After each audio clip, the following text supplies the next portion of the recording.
desde julho, né? A gente viu 4 meses de queda e dezembro acabou fechando positivo e agora janeiro já sobe 0,82% por conta aí dessas duas altas consecutivas. Essa alta ela vem em meio a um cenário de agenda esvaziada aqui no Brasil, com o mercado refletindo apenas eventos internacionais. O principal deles foi a inflação ao consumidor nos Estados Unidos, que ficou em 7% no ano passado, em linha com o esperado pelos analistas. Mesmo assim, eles veem como uma inflação muito elevada para o país. Foi a maior em 40 anos. Alguns dirigentes do Fed já se posicionaram com a perspectiva de elevar os juros 4 vezes nesse ano e não 2 ou 3 vezes, como era a perspectiva dos dirigentes do Fed, pelo menos antes da divulgação do CPI de ontem. Aí os mercados internacionais reagiram aos dados do CPI e mais tarde aos dados trazidos ali do livro bege lá do Fed. O documento trouxe bastante destaque ao emprego nos Estados Unidos. A falta de trabalhadores ainda mantém o mercado apertado, de acordo com o livro bege. E com esse cenário, o dólar, que estava subindo na manhã de ontem, perdeu força e fechou o dia em queda, mais uma queda para o dólar ali, fechando aos R$ 5,53. Hoje, o radar segue em inflação e também emprego lá nos Estados Unidos. Mais tarde, saem os dados do PPI e dos pedidos de auxílio-desemprego. Aqui no Brasil, a agenda segue esvaziada, apenas com os dados do volume de serviço, que saíram agora há pouco, e aí eu vou trazer daqui a pouquinho para vocês o volume de serviço. Os investidores monitoram os movimentos para saber se a gente vai ter essa terceira alta seguida da Bolsa, o que não acontece desde o começo de dezembro. Ontem, a Bolsa quase tocou os 106 mil pontos, que o Guga Almeida falou aqui para a gente no pre-market de ontem, né? Mas mesmo assim, a Bolsa fechou numa alta de 1,84%. E aí vamos dar uma olhadinha nos números aqui. Olha só, o Ibov fechou em 1,84% aos 105.685 pontos. Nas mais altas a gente viu o setor de shopping center, né? Tendo um bom destaque ali, shopping center e varejo, depois da Multiplan divulgar dados operacionais. Aí a Multiplan fechou em alta de 6,54%, o Iguatemi, né, fechou em alta de 8,31%, e entre as varejistas, Magazine Luiza fechou em alta de 7,5% e Lojas Renner uma alta de 5,98%. Nas mais baixas a gente viu o setor financeiro e também de tecnologia tendo um destaque negativo, com Local Web perdendo 3,44%. Banco Inter fechou em queda de 3,01%. E aí Santander caiu 2,61%. Cielo perdeu 2,4%. Esse foi o cenário aí da Bolsa Brasileira, que subiu 1,84% nessa quarta-feira. E agora o Marcos Saravalli traz o tom do mercado nessa quinta-feira aí pra gente. Muito bom dia, Marcos Saravalli. Fala pessoal, muito bom dia, acompanhando aqui as bolsas internacionais nesse começo de quarta-feira. Vamos ver se a gente segue a tendência de ontem, né? Mesmo com as falas do presidente do Banco Central americano, né, sinalizando e reforçando a expectativa de aumento de juros contratado agora para março, né? Alguns analistas já esperando talvez 4 aumentos, né? Lembrando que o cenário base são 3 aumentos nesse ano de 2022, mas pode acontecer até aumentos maiores, né? Mais rápidos ainda esse ano. Mas de certa forma o mercado entendeu também que aquela expectativa de redução do balanço, né? Do Banco Central, do Fed, possa acontecer num cenário mais prolongado, mais por longo prazo. Então o mercado recebeu bem, acabou trazendo uma valorização para as bolsas, uma desvalorização para o dólar no mundo, né, ao redor do mundo, e por aqui não foi diferente. A nossa bolsa também reagindo positivamente. Vamos ver se hoje continua essa tendência, né? Por hora a gente tem uma expectativa de leve alta, sem grandes oscilações. Tá? Lembrando na agenda econômica que hoje a gente tem indicadores importantes nos Estados Unidos de inflação. A inflação por lá ao consumidor ainda roda num patamar bastante elevado, né? Mas não deve ter nenhuma alteração nas expectativas para a taxa de juros, né, para os treasuries no curto e médio prazo. Tá? A gente tem outros indicadores importantes de atividade nos Estados Unidos, e por aqui a gente tem uma agenda um pouco mais vaziada também por hora. Tá bom? Então vamos acompanhar, né, as principais movimentações, mas a gente espera que, vamos ver se a gente consegue engatar um segundo dia de alta, recuperar parte das quedas, principalmente do ano passado e também da semana passada. Tem muito espaço ainda, a gente vê os ativos ainda bastante descontados, né, e muitas oportunidades, principalmente para os investimentos em ações. Tá bom? Tenham todos um ótimo dia. Já já a gente volta para falar sobre o nosso gráfico do dia. Até mais. Tchau. Valeu, Marco. Vamos falar um pouquinho sobre o volume de serviços que foi divulgado agora cedo pelo IBGE. No mês de novembro de 2021, o volume de serviços aqui no Brasil cresceu 2,4% em relação a outubro, na série com ajuste sazonal. O dado ele veio bastante acima aí do esperado, né? Eu estava até vendo aqui, a expectativa era de um avanço de 0,1% e o volume de serviços cresceu 2,4%. Com isso, o setor se encontra 4,5% acima do nível pré-pandemia, lá de fevereiro de 2020, e no mesmo patamar de dezembro de 2015. Na série sem ajuste sazonal, em relação a novembro de 2020, o volume de serviços avançou 10%. Essa foi a 9ª taxa positiva consecutiva. No acumulado do ano, o volume de serviços avançou 10,9% em relação ao mesmo período de 2020 e no acumulado dos 12 meses chegou a 9,5%, alcançando a taxa mais intensa da série histórica iniciada em dezembro de 2012. Bons números aí para o setor de serviços, né? Quem sabe dar uma mexida, uma animada aí nos investidores, esse volume de serviços aí que veio bem acelerado frente à expectativa. O Tribunal de Contas da União avalia que novos empréstimos ao setor elétrico podem trazer aumentos expressivos na conta de luz nos próximos anos. Além disso, alerta que a medida se daria num ano eleitoral. E para o TCU, o governo deveria comprovar que esses empréstimos são mesmo a melhor alternativa, porque no ano passado houve uma série de falhas no planejamento das ações que buscavam ampliar a oferta de energia. Segundo o TCU, o governo foi negligente em relação aos impactos nas tarifas que as medidas para enfrentar a crise hídrica provocaram. Vamos aos destaques internacionais. As bolsas asiáticas operaram mistas nessa quinta-feira, repercutindo ainda os dados da inflação lá nos Estados Unidos e os possíveis aumentos de juros ao longo desse ano de 2022.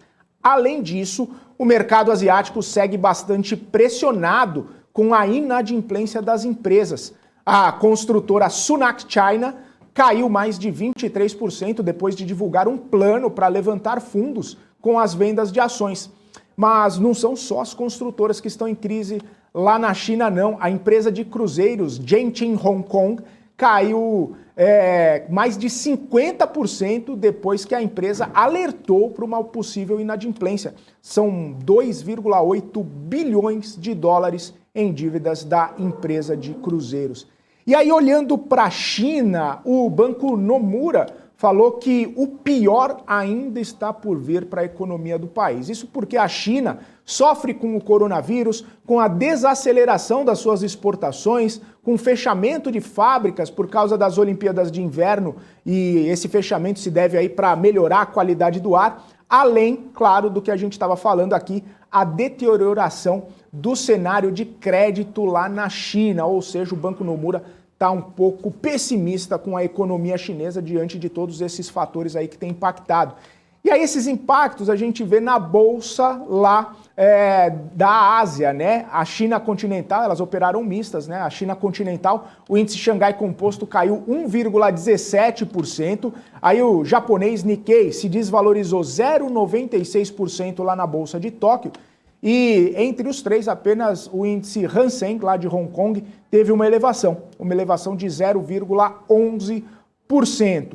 Enfim, a gente vê aí as bolsas asiáticas operando mistas também, por conta aí de todo esse cenário que a gente está vendo. Bom, vamos falar com o Guga Almeida, chamar o Guga nessa manhã de quinta-feira para bater um papinho com ele sobre a China, né, ô Guga? A bolsa chinesa aí se desvalorizando, todo esse cenário, o Banco Nomura falando que a economia chinesa está com sérios problemas, sérias pressões, né? A questão das construtoras, a questão de inadimplência, a questão fechamento de fábrica, ainda o coronavírus está impactando bastante. Hoje mesmo eu li que foram detectados casos lá lá no porto, né, na região portuária, e isso acabou impactando o minério também. Enfim, todo aquele contexto da economia chinesa está fazendo alguns movimentos lá na Bolsa, né, Guga? Bom dia para você. Bom dia, Felipe. Bom dia, pessoal. Sim, né?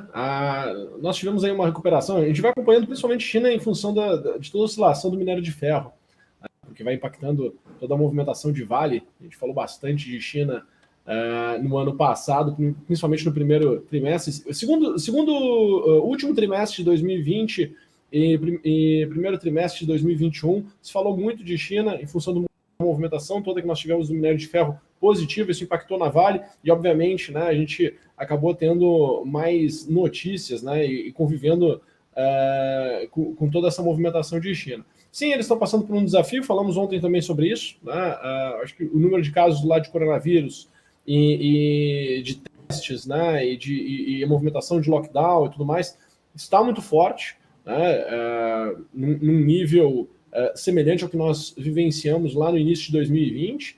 Né, então, de fato, vamos ter aí uma oscilação, uma volatilidade maior dos mercados em função deste contexto, desse momento de China. Sim, Felipe.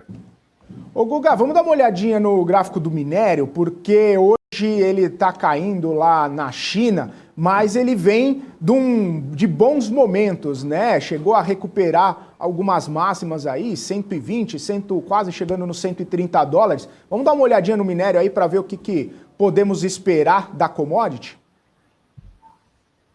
Com certeza, vamos lá. Deixa eu compartilhar minha tela com vocês.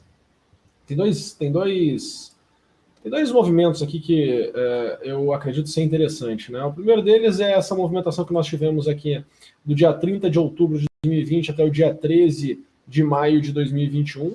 Tá? Então, foi aqui uma oscilação que nós tivemos aqui do minério de ferro de 100%, né? Foi aquela alta de 100%. E quando nós estudamos essa movimentação, porque essa movimentação mexeu com o pensamento do mercado como um todo, né? Quando nós estudamos aqui esse ciclo, tá, nós conseguimos entender por que o minério reagiu aqui nessa região dos 97 dólares, né, quando voltou aqui para 97 dólares. Tá? Então a gente consegue entender aqui toda a leitura do comportamento que se teve. Tá? E aí, de fato, uma vez que essa movimentação entre os dias 10 de maio, né, e o dia 28 de maio do ano passado, essa resposta negativa que se teve, ela marcou já onde nós poderíamos ter essa projeção de queda. O mercado chegou nessa projeção de queda, tá? E aí começamos a ter o repique do minério de ferro. Era algo que a gente conversava, né? Pô, onde será que pode ter o repique do minério de ferro? E quando nós estudamos aqui essa movimentação de repique, a base que eu utilizo para poder fazer essa medição é essa aqui, ó. É a base que está aqui entre os dias 23 de setembro e 12 de outubro do ano passado, ano de 2021. Quando eu utilizo para tentar entender o que eu posso esperar aqui de alta, né, o que nós podemos esperar aqui de alta, de fato, ó, olha só que interessante, né, nós chegamos aqui até a cotação de 132 dólares, né, e ali era a expectativa de que pudéssemos ter uma reação negativa do minério de ferro no curto prazo. Tá? Então, já era um nível de preço esperado, né, que pudesse, nesse nível de preço, sim, o mercado, né, começar a sofrer uma correção.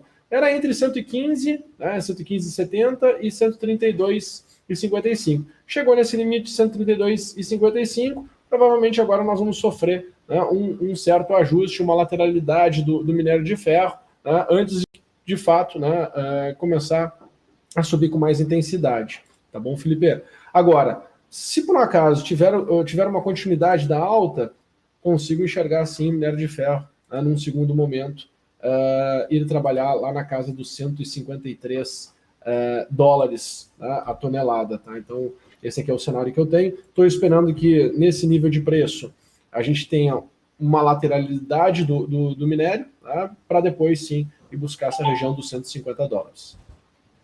Maravilha, Guga. Valeu. Até daqui a pouquinho, então. As commodities também estão no radar lá do mercado europeu e, claro, no cenário econômico também. Hoje, o vice-presidente do Banco Central Europeu, Luiz de Guindos, diz que o ritmo de redução da inflação lá na zona do euro não vai ser tão rápido quanto estava sendo previsto. Segundo ele, a inflação na região deve cair bem abaixo da meta de 2%, mas só em 2023 e 2024. Guindos também disse que o PIB do bloco deve atingir o nível pré-pandemia nesse primeiro trimestre, vendo aí uma aceleração no PIB lá da zona do euro. Vamos dar uma olhadinha como é que estão operando as bolsas na Europa neste momento, bolsas mistas lá na Europa. DAX na Alemanha sobe 0,04, uma leve alta. CAC na França cai 0,59%, FTSE no Reino Unido sobe 0,11%. E aí o índice Eurostoxx está caindo 0,12%, bastante mista, né? O cenário da Bolsa Europeia, de todas as bolsas europeias nesse momento, às 9h20 da manhã.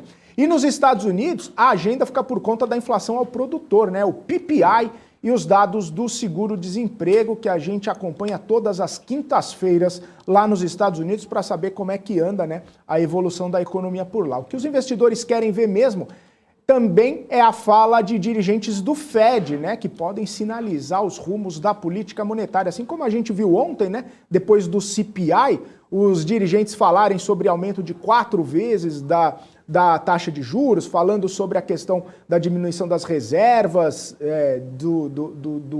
dos títulos, né, que tem do balanço patrimonial, enfim, os investidores eles esperam algumas sinalizações, algumas movimentações dos dirigentes do Fed logo depois que dados bastante importantes para a economia acabem sendo divulgados. E hoje também a gente lembra que vai ser oficializada lá o nome da vice-presidente do Fed, a Lael Brainard. O discurso dela já foi liberado, né? Ela fala agora cedo, e ela vai dizer que está comprometida com a redução da inflação lá nos Estados Unidos e que a política monetária tem que ir nesse sentido, mais ou menos em consonância com o que vem dizendo Jerome Powell, com o que vem dizendo alguns dirigentes, que a inflação está alta, está pressionada, que o emprego é uma questão importante lá nos Estados Unidos, mas que a política monetária tem que ir ajustando, né, todo esse cenário econômico. Então a gente vai ficar de olho também na fala da vice-presidente do Fed. Vamos dar uma olhadinha como estão os futuros lá nos Estados Unidos?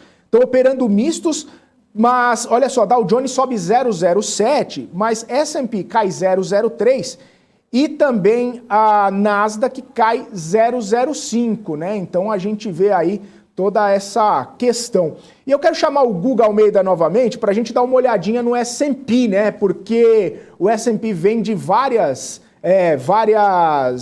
subidas, né? A gente vê o S&P batendo recorde atrás de recorde, com algumas correções. Aí quando vem as correções, o pessoal já fala, puxa, será que agora é a hora que vai dar aquela corrigida mais forte, mais alta, que o S&P vai realmente mostrar ali como que tá a cara dele? Ô Guga, nas correções o pessoal sempre fica de olho, né? O que vai acontecer com o S&P. Como que você tá vendo aí o S&P, ô Guga? Vamos lá. Felipe, de fato, né, se nós olharmos para o movimento que veio pós aquele período de queda mais intenso no início de 2020, a gente percebe que o S&P já mudou de patamar, tá? A gente já está aqui na região acima da região de expansão de 1,68, tá? Mostrando que, de fato, né, nós estamos aqui num ambiente de certa forma, excitação do mercado. Tá? O que eu vejo aqui de curto prazo, e precisa ser rápido, né, precisa ser antes desse movimento de elevação de juros nos Estados Unidos, eu vejo, né, que se por acaso vier um movimento positivo, tem que vir alguma coisa muito forte que justifique um potencial movimento de alta de pelo menos o S&P conseguir subir mais 12%.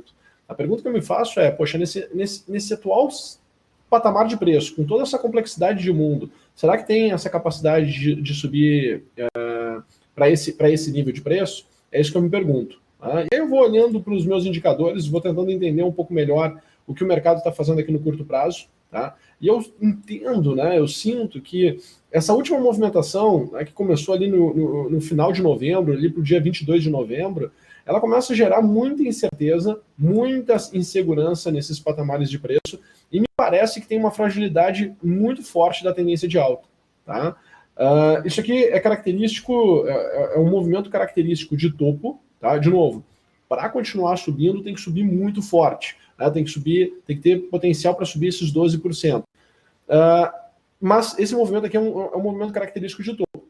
Havendo uma correção nesse nível de preço, tá? Eu não consigo enxergar movimentos pequenos, eu consigo enxergar aqui um movimento para voltar pelo menos o S&P aqui para 4.360, tá? 4.360, e se por acaso tiver aí um motivo muito claro, e nós temos um motivo muito claro, inflação, elevação de juros, processos de tapering, né? Problemas acontecendo, né, no mundo como um todo, enfim, né, tem possibilidade de ajustes mais intensos, mais fortes, consigo enxergar um movimento que possa vir buscar aqui os 4.067. Tá? Então, ficaria um pouco mais alerta, ajustaria minhas posições agora, quem já vem carregando posições vencedoras, quem está procurando um ponto, né, para entrar no mercado, colocaria pelo menos essa expectativa para subir pelo menos 12%, definir, né, o quanto que é de fato neste movimento para conseguir alocar o capital da maneira correta e não sofrer, né, não encarar, né, um risco maior do que de fato está disposto a encarar. Valeu, Guga. Maravilha, então. Agora, você volta daqui a pouquinho, a gente já conversa aí sobre a perspectiva para a Bolsa Brasileira, a gente tem bastante destaque corporativo também. E agora eu quero trazer o Marco Saravalli, ele vai falar com o Gráfico do Dia sobre uma análise da recompra de ações autorizadas lá nos Estados Unidos, né? A gente tem visto um grande movimento aí de autorização de recompra de ação, não só nos Estados Unidos, mas no Brasil também. E o Gráfico do Dia do Marco Saravalli é justamente sobre isso. Conta pra gente, Marco.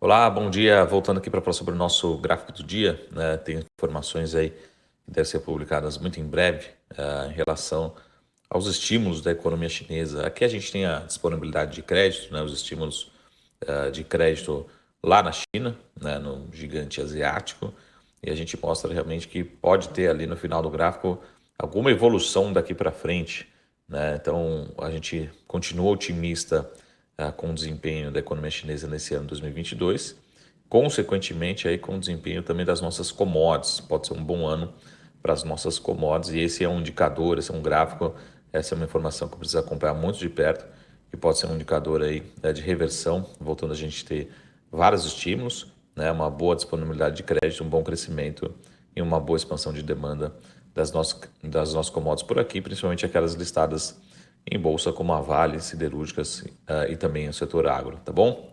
Então tenham todos uma ótima quarta-feira, vamos acompanhar esses dados muito importantes aqui sempre na BMC. Vocês acompanharam esse aí, foi o áudio de ontem, né, do Marco Saravalli, o áudio da quarta-feira, onde ele estava falando do desempenho da economia chinesa. Mas tocamos o barco por aqui, vamos com os destaques corporativos, porque o Itaú anunciou agora cedo a compra da corretora digital Ideal. O negócio vai ser feito em 2 etapas. O banco vai pagar 650 milhões de reais por 50,1% da corretora nessa primeira etapa. E aí os outros 49,9% devem ser pagos em 5 anos. O Itaú diz que a compra reforça a busca de soluções transformadoras no mercado em franca expansão. A Dexco aprovou o programa de recompra de ações. Vão ser adquiridas até 20 milhões de ações ordinárias, o que corresponde a 6,76% dos papéis em circulação. O programa de recompras tem duração de 18 meses. Os empregados da Eletrobras decidiram realizar uma greve por tempo indeterminado já a partir de segunda-feira, dia 17 de janeiro. O protesto se deve a mudanças no plano de saúde da estatal em meio ao processo de desestatização. Segundo a Associação dos Funcionários, entram em greve a holding Eletrobras, Furnas e a Cepel. A Superintendência do CAD aprovou a venda do polo da Petrobras para Carmo Energy. O órgão aprovou o acordo sem restrições. E a DASA limitou os testes de Covid e influenza a pacientes graves, profissionais de saúde e também de serviços essenciais, porque está faltando insumos para esses testes. Essa foi a terceira companhia a anunciar a redução dos testes por falta dos insumos e também por causa da alta demanda que tem sido vista aí ao longo das últimas semanas. Raia Drogasil e Redditor também já tinham anunciado redução nas farmácias e também nos hospitais. A Abramed disse que a escassez de testes contra a Covid decorre aí por falta de reagentes. As redes de farmácia precisam suspender os testes para priorizar os casos mais urgentes, como foi o caso da DASA e também da Redditor e também de outras empresas que a gente trouxe aqui, a Raia Drogasil inclusive. De fato, algumas redes suspenderam o agendamento por causa de falta de kit completo para fazer esses testes. A Moradu B informou que vendeu 340 milhões de reais no quarto trimestre. Foi divulgado aí prévias operacionais da empresa, e aí esse número representa uma alta de 17,6% na comparação anual. Foram 182 milhões em VGV e 17 terrenos adquiridos nesse quarto trimestre. Se for levado em consideração no ano, os lançamentos da construtora somaram 1,1 bilhão de reais.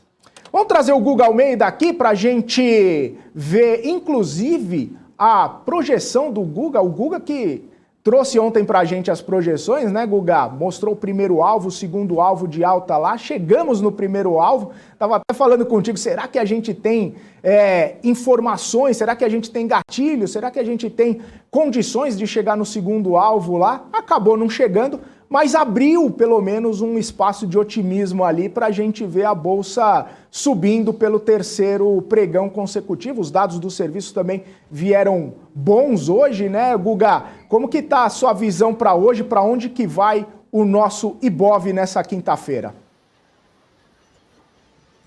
Boa, Felipe. Bom, né, me parece que o cenário ele deu uma reduzida na pressão vendedora.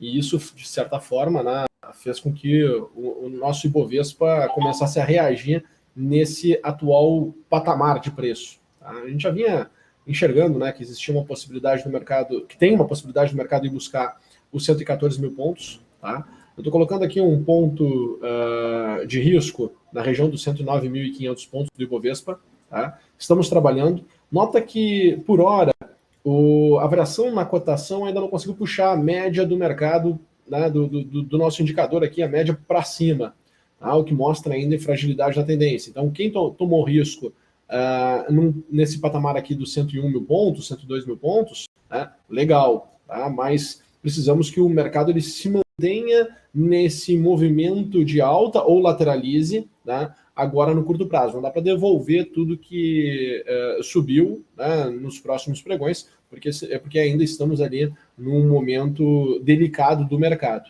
Tá? Então, espero que o mercado ele consiga se manter pelo menos nesse patamar de preço ou continue subindo. Tá? Para o dia de hoje, olhando aqui para o nosso índice futuro, que já está aberto, está negociando, está tendo uma queda agora de 0,38%, o que eu estou percebendo é o seguinte: nós chegamos aqui nesse nível de preço de 106,250, tá? Esse nível de preço aqui já é a projeção de 1,68, em cima dessa base que eu estou calculando aqui. Tá? Então, essa base é a base ali do dia 5 de janeiro até o dia 6 de janeiro. Né? Então, 5 de janeiro, meio-dia, até o dia 6 de janeiro, logo na abertura do mercado, que foi essa movimentação, foi a última movimentação mais intensa e mais direcional. Por que escolhi essa base aqui? Se nós olharmos, né, para o comportamento que o mercado teve aqui, ele foi muito mais direcional, né, muito mais decidido em, de fato, realizar, né, em ter essa queda, do que nós tivemos nos movimentos anteriores. Então teve uma estrutura de comportamento diferente. Né? A forma como o preço se comportou aqui é diferente, por isso que eu peguei essa base como referência para poder fazer as minhas projeções, tanto de alta quanto de baixa. Olhando para o movimento de alta, tá, agora a gente tende a diminuir, de certa forma, no curto prazo, essa aceleração de variação do preço. Né? Nós tivemos aqui uma variação bem intensa no dia de ontem, na parte da manhã, das 9h45 da manhã até ao meio-dia. Depois o mercado ficou mais travado. Tá? Eu acredito que a amplitude do movimento agora é para ir buscar os 107,375, mas a tendência é ser mais travado, né? Mais devagar, mais difícil, se questionando. E um movimento de queda né, para o dia de hoje, o que eu enxergo, só para nós entendermos, né, a base que eu vou pegar aqui para poder calcular vai ser exatamente essa movimentação mais intensa que nós tivemos na parte da manhã. Né, porque se tivermos aqui uma intensidade de queda, né, motivada por stops, vai ser essa turma que se posicionou neste período, abandonando suas posições. Tá? Então, o que eu consigo enxergar que pode acontecer de correção? Voltar aqui para a região dos 105,350, 105,350, certo? Abaixo desse nível de preço, eu começo já a falar, puxa, azedou, né? Aquela expectativa de fato, o Ibovespa continuar melhorando com mais intensidade no curto prazo, vai, né, perdendo força. Então, muita atenção nesse nível aqui do 105,350, senão vai buscar os 105 mil pontos, e aí, né, infelizmente, as coisas, se vier a perder esses patamares de preço, é para buscar os 103.200 pontos. Tá? Então, essa é a minha fotografia agora de curto prazo, Felipe. Maravilha, então. Guga, a gente estava falando aí sobre a compra do Itaú, né, de uma corretora digital. Dizem que essa corretora é uma das principais que operam alguns robôs aí para investidores estrangeiros, para grandes investidores. Uma baita movimentação do Itaú, né? Pode dar uma olhadinha na empresa aí, ver o que os investidores podem aguardar de Itaú hoje com esse anúncio aí, essa movimentação do Itaú um pouquinho mais para o digital ali? O mercado como um todo tá olhando para toda essa movimentação, toda essa transformação. Né? Todo mundo quer ter mais tecnologia no seu processo. Né? Acho que tirar bastante as falhas humanas. E não é à toa, né? O Itaú está fazendo essa movimentação, até mesmo porque ele já viu o tamanho do mercado como um todo. Né? Bom, o que eu estou enxergando aqui no Itaú, Felipe, quando nós olhamos para essa movimentação de baixa que nós tivemos, né, de fato, o Itaú chegou aqui na região de 1,68, né, lá nos níveis de 22,20. Isso aconteceu aqui no dia 24 de novembro do ano passado. Tá? Teve a primeira tentativa de melhoria e aí foi para um processo para continuar a movimentação de expansão. Nota que, quando nós olhamos ambos os fundos, tá, o mercado ele já vem mostrando um certo exagero nessa última tendência que nós tivemos aqui de queda, pelo menos com uma observação de curto prazo. Né? O mercado ele já percebe que é um certo exagero. Teve uma queda aqui de 37,70%, então tem espaço para um repique, tem espaço para um ajuste dos preços no curto prazo. Esse ajuste, Felipe, me parece, tá, que ele tem condições de acontecer até pelo menos R$ 25,40. Tá? Então, eu acredito que essa alta de curto prazo ela tende a acontecer, né, e se manter até essa região aqui de R$ 25,40, podendo chegar até R$ 27. Tá bom? Um ponto negativo, só para a gente entender, a última movimentação que nós tivemos aqui de baixa, tá, foi essa movimentação entre os dias 7 de dezembro e o dia 20 de dezembro. Então, se por acaso, né, tivermos uma repetição dessa intensidade de baixa nesse nível de preço, tá, não duvido o Itaú, né, se por acaso tiver algum player vendendo, se desfazendo de posição, poderia voltar aqui até R$ 20,70, mostrando que, pelo menos no curto prazo, a gente tem aqui uma amplitude grande na movimentação e na expectativa operacional de Itaú. Por isso também todo investidor tem que ter um critério muito claro de tomada de decisão. Maravilha, então, Guga. Show de bola. Então é isso, né? Olha, 9 horas e 38 minutos, a Paula já está me olhando aqui. Mas bons negócios, então, para você nessa quinta-feira e voltamos amanhã. Valeu, Guga. Abraço para você. Valeu, Felipe. Valeu, pessoal. Um abraço e até amanhã. Show de bola! Esse foi o Guga Almeida trazendo suas análises aqui. Olha só, a gente falando de bolsas internacionais, falando da bolsa aqui no Brasil, as principais notícias que vão movimentar os mercados nessa quinta-feira. E deixa eu desejar um ótimo dia para todo mundo que está nos acompanhando aqui, o pessoal que chegou cedo, o pessoal que já está esperando a Paula Moraes chegar por aqui. Olha só quanta gente, não se esqueçam de deixar o like aí pra gente. Tá bom, pessoal? E também de se inscrever no nosso canal aqui no YouTube. Bom, sem mais delongas, deixa eu chamar a Paula Moraes, que ela tava achando que eu ia dar um balão nela aí, né? De ficar ficar com o Nil pra mim, mas não, Paula, vou te entregar quase no horário. 9h39, achei mesmo que você tava dando um balão aqui, mas tudo bem, tá tudo certo. Na verdade, quem tá dando balão aqui hoje é o Daniel Não Morales, mas deixa ele comigo, deixa ele pra lá. Tá certo, Felipe, obrigada pra você, beijo. Valeu, bom jornal, gente. Tchau, tchau. Tchau.